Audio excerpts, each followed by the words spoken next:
All right, so we have time for just a few questions. If you have any about the show or about music or about playing an instrument, if you have a question, if you could raise your hand, and when we call on you, just stand up and talk really loud. Does anybody have any questions about any? Yeah. Have you played in like theaters much bigger? Much bigger? Yeah, actually, both Laura and I sing for the Seattle Opera in the chorus. So yeah, we've done that, and that. How big is Macaw? 4,000? The two or three. Oh, it's only 2 or 3. 2 or 3,000. Well, opera singers are expected to be able to sing over an orchestra in spaces that are 4,000 seats. So that's a really big place to do it without being amplified. So yeah. How about in the turquoise? Yes. How long did it take you guys to develop your voice like that? That's a great question. So when we were about your age, we started singing in school choirs, in church choirs, community choirs. We also started taking instrument lessons. I started playing the piano, I don't know how long ago. My mom's a piano teacher, so I started when I was really young. But we developed our musician skills as well as singing in choir and really learning how to use our bodies and our voices. And then as we got into high school, we got much more into solo and ensemble stuff. And then we decided at that point, this was something that was really interesting to us, so we pursued it in college. And then after college, there's a number of different paths you can take. I went on to study in Europe for a couple years, and then I also got my master's degree. But those are things that you don't necessarily have to do. It's really dependent on the person. So for me, it took, I don't know, beyond high school, it took an additional 6 or 8 years of study. But for some people, it takes less time. It really depends on the person.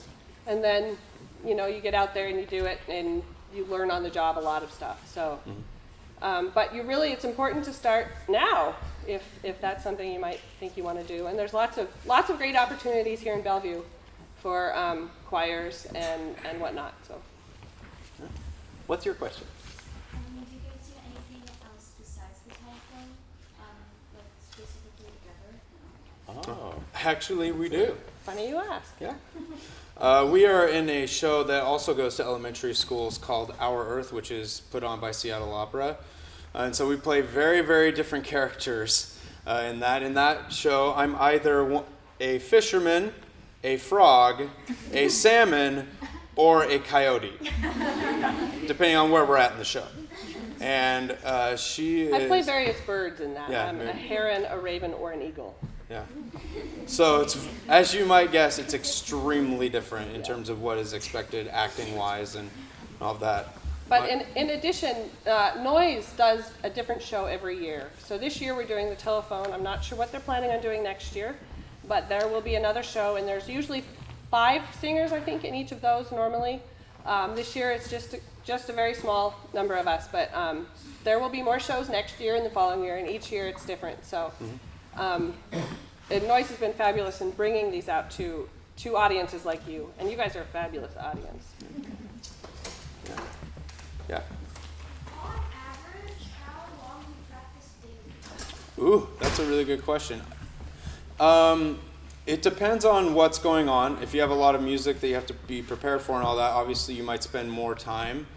But I think that on average, you should spend, an hour or so at least. Give yourself some time to warm up and then work on whatever you need to work on. But it all really it depends on how much you have going on. And there's also ways to practice without actually vocalizing. Like you can listen to your music and just review the words. Or like, for example, when we were doing this show and we were just rehearsing it, which we rehearsed for 3 days, mind you, 3 days. So when I would get done with rehearsal, I have a recording of it. So then I would just go through, and when our stage director told us where to move, I would just remember all of that as I'm listening to it. That's a really important part about all of this is that, yes, you see us 3 here, but we also have a stage director who told us where to go and what to do. We had a music director who made sure that all of our music was in the right place, and that we're singing it correctly. And we also had a costumer who designed our costumes.